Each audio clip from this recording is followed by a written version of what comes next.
वालेकुम रहमतुल्लाहि व बरकातुहू।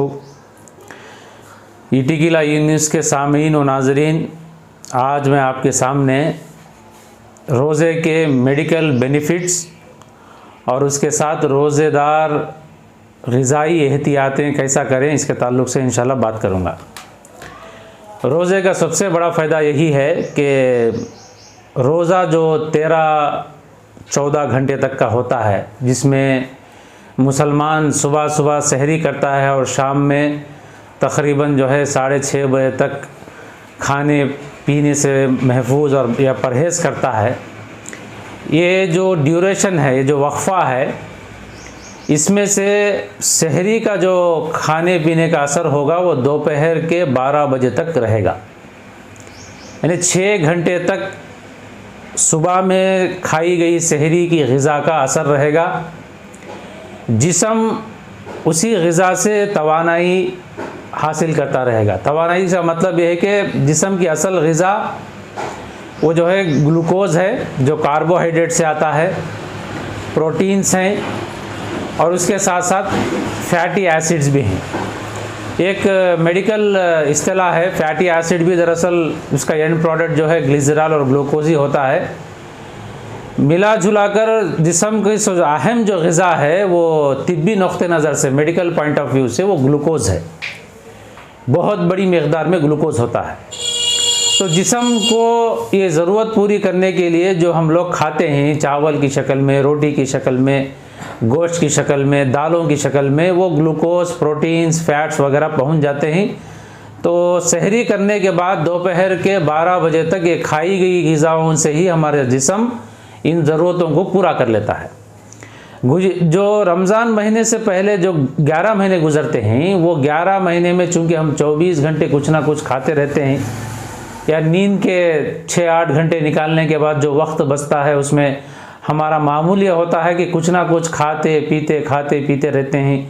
एक खाने पीने की आदत से पड़ गई है। इंसान आज के तकरीबन 10-15-20 साल के ज़माने का, दुनिया के अंदर का इंसान इतना खुशहाल है कि गुज़िश्ता 50 साल पहले की नौबत तो नहीं है कि 2-3 वक्त का मिल जाए तो गनीमत है।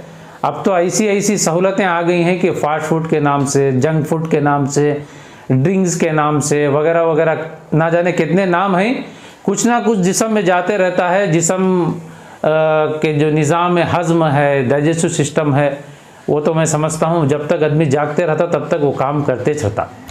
तो इस 11 महीने और ये सहरी का जो मामला है, ये सब को मिलाकर जिस्म का निज़ाम हज़म तो, डाइजेस्टिव सिस्टम तो बिल्कुल मसरूफ़ रहता है। अब रोज़े की हालत में वो 12 बजे से शाम में इफ्तार तक 6-7 घंटे जो बिल्कुल उसे खाने के लिए और पीने के लिए कुछ भी नहीं रहता, यहाँ असल जिस्म जो है रिपेयर होता है।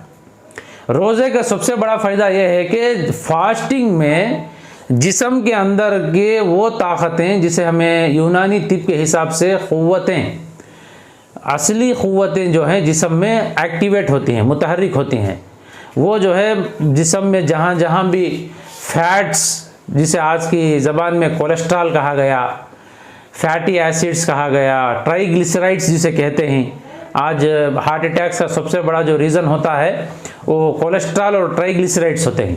इसीलिए जब भी स्ट्रोक आता है हार्ट या ब्रेन का, तो डॉक्टर सबसे पहले जो है ब्लड टेस्ट जो कराते हैं वो कोलेस्ट्रॉल लेवल चेक कराते हैं, ट्राइग्लिसराइड चेक कराते हैं।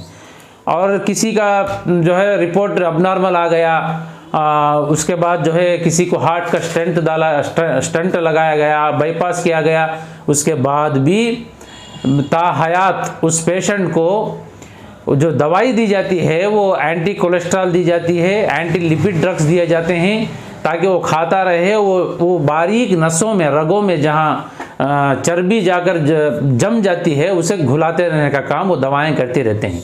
इतना बड़ा मेकानिज़म जो है रोज़े के वो 6 घंटे में, दोपहर के 12 से लेकर इफ्तार तक का जो 6 घंटे का वक्त है, इसमें रोज़ा उतना काम करता है। बारीक बारीक रगों में जहाँ चर्बी एम्बेडेड हो जाती है, अंदर घुस कर बैठी हुई रहती है, उसे जो है रोज़े के वो 6 घंटे के अंदर वो ताकतें जिस्म के, उसे घुला कर पिघला कर मेन सिस्टम में लाकर उसका जो यूज़फुल पार्ट है वो जिस्म को जाता है, उसका अनयूज्ड जो टॉक्सिनेटेड होता है वो जो है पसीना, पेशाब और पैखाने के ज़रिए से खारिज होता है। रोज़े का इतना बड़ा फ़ायदा है। मगर अफसोस है कि हमारे आज के रोज़ा तो सहरी, मैं समझता हूँ आज 20-25 साल की सहरी का अगर रिकॉर्ड लिया जाए तो कोई सहरी नॉनवेज से खाली नहीं रहती। कोई ना कोई नॉनवेज होना, कम से कम अंडा तो रहना। अब इफ्तार का मामला, इफ्तार शुरू होता है ऑयल फूड से, समोसे, पकोड़े, ना जाने और क्या क्या ऑयल। तो ये जो ऑयल फूड का जो हमारे फूड हैबिट्स में ज़्यादा दखल हो गया है, ये रोज़े का जो असल फ़ायदा हमारे जिस्म को होना था वो महसूस नहीं हो रहा है। खुलासा ये है कि रोज़े को रोज़ा बनाकर रखें, सहरी सीधी सादी हो, इफ्तार भी जो इफ्तार के अंदर भी सादा सीधा तरीके से इफ्तार हो, 2-3 खजूर हो जाए, कुछ पानी हो जाए, कुछ वक्फे के साथ मामूली ग़िज़ा ले ली जाए। अगर इस तरह से रोज़ा रखा जाए तो मेडिकल पॉइंट ऑफ व्यू से जो फास्टिंग के बेनिफिट्स हैं, रोज़ा रखने के जो फ़वाइद हैं, वो जिस्म को ज़रूर हासिल होंगे और जिस्म उससे एक माने में जो है वो ओवरऑल जिसे बोलते हैं, ओवरऑलिंग हमारे ज़बान में, गाड़ी को ओवरऑलिंग कराना, वॉच को ओवरऑलिंग कराना, पूरा रिफ़्रेशमेंट जैसा बोलते हैं, जिस्म रिफ़्रेश हो जाएगा। तिब्बी फ़ायदे भी हासिल होंगे। इसी तिब्बी फ़ायदे को अगर हम इस्लामी नुक़्ते नज़र से देखा जाए तो रूहानी फ़ायदे, स्पिरिचुअल बेनिफिट्स जिसे बोलते हैं, रूहानी फ़वाइद भी हासिल होंगे। इंसान की रूह जो है मैदे से जुड़ी हुई है। मैदा जितना सीधा सादा रहेगा, इंसानी रूह भी इतना सीधा सादा रहेगी, नफ्स भी पाक रहेगा और उससे खुर्ब, अल्लाह का खुर्ब नसीब होगा। इसी को कुरान की ज़बान में तक़वा कहा गया, हदीस की ज़बान में एहसान कहा गया। एहसान अल्लाह के हुजूरी का एहसास होना, या मैं अल्लाह के हुजूर में हूँ इसका एहसास होना, जिसे हदीस में एहसान का लफ्ज़ इस्तेमाल किया गया। ये दो मामले मैदे से बहुत जुड़े हुए हैं। मैदा जितना सीधा सादा होगा तो तक़वा भी नसीब होगा, रूहानियत भी मिलेगी, एहसान का मादा भी मिलेगा, रोज़े के जिस्मानी और रूहानी फ़वाइद ज़रूर मिलेंगे। इसलिए मेरा मशवरा है बहैसियत डॉक्टर के कि रोज़े को रोज़ा बनाकर रखें, रोज़े के ज़रिए से वही फ़ायदे हासिल करने की नीयत करके रखें जिसका फ़ायदा शरीयत में भी मतलूब है, तक़वा, और जिस्मानी फ़ायदा भी हासिल हो। अल्लाह ताला से दुआ है कि अल्लाह ताला हमें रोज़े को सही माने में रोज़ा बनाकर रखने की तौफ़ीक नसीब फ़रमाए और ग़िज़ाई एतदाल, फूड बैलेंस भी हमें अल्लाह मुक़द्दर फ़रमाए। आमीन वल्हम्दुलिल्लाहि रब्बिल आलमीन।